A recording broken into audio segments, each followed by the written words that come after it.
Hello, my little Spitfires! Today, I'm going to be teaching you a bit about photobashing. Now, everyone can use photobashing for completely different reasons.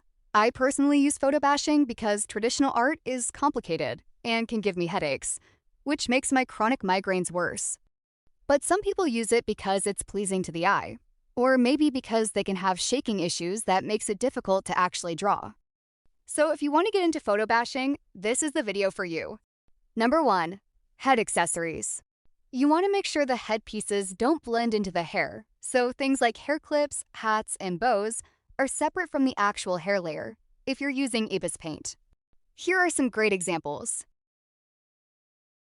And here is a not-so-great example. With the bright colors and the way they use the black and white filter, the wings of the character blend into the head, giving it more of a rushed look, but this creator would know all about rushing. Number 2. Coloring. Now, not everyone needs to color their photobashing art, but when you do, you have to think about the intensity of the colors plus the way you input it into the art. I'll be using one of my own pieces for an example. Now I use the lighten or screen tool, so instead of getting the black layer, I use the white ones. When using the white layer, you need to make the colors slightly darker so you can actually see the details of the art piece rather than have people focus hard on the drawing and hurt their eyes. Here are other examples of darker colors. I'm bringing this example in because it's a good example of a bad drawing. When using the black layer of a drawing, you want the colors to either be slightly darker than the white layer or pastel to get a good look at the details. Having bright colors like this can strain people's eyes and cause them to scroll, and sometimes it can cause headaches. Number 3. Details. When using a filter to cause the photobashing effect, you want to make sure the details of the fave are still there while making it clear enough to cause focus on everything instead of one area. Another great example. The lines and details of the face are clear enough to seem realistic, which is the point of photobashing most of the time. What's that? Oh, hello again? Use me again. Use me again. Use me or I'll appear in your photobashing nightmares. Holy shit, dude. Fine, jeez. The main issue of the drawing is the lack of details in the neck and the nose specifically. Then again, this drawing is lacking a lot of detail to begin with. Because of the missing details, it can cause confusion on what is what and where certain body parts end and where others start. Also, if the small details we do see on the neck are supposed to be shadowing, the entire face is missing it, as well as the proper shadowing on the collarbone and the shoulders.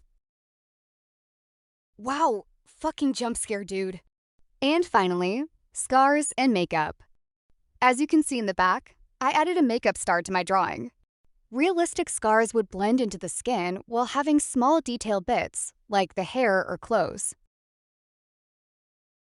Oh my fucking god. What are you doing? Hi.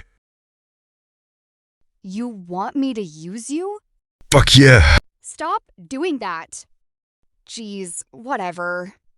When making scars, you want it to naturally blend into the skin, like this, and not like this. Most of the time, it looks sloppy, rushed, and poorly drawn in, especially if it wasn't blended in properly. Now let me be honest.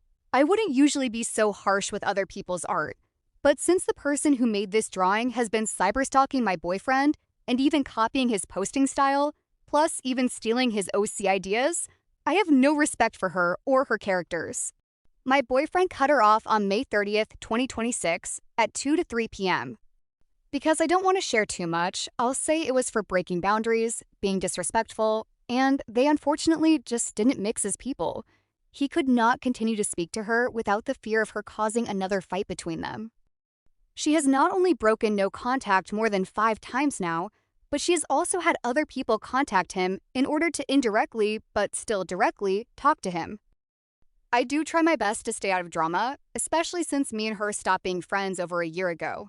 But the effect she left on my boyfriend is not only disgusting, but to this day, even faced with proof, she still continues to see herself as the victim and continues to try and get my boyfriend's attention online, but instead, she's gotten mine. Charlie, I don't hate you. I don't think I can, especially after knowing what you grew up with, but this behavior is childish. You are about to be an adult, and yet you continue to get into and cause drama, which is the main reason me and you stopped being friends in the first place.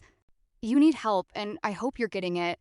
And I don't think you realize it, but you always try and attach yourself to the wrong people, me and O included.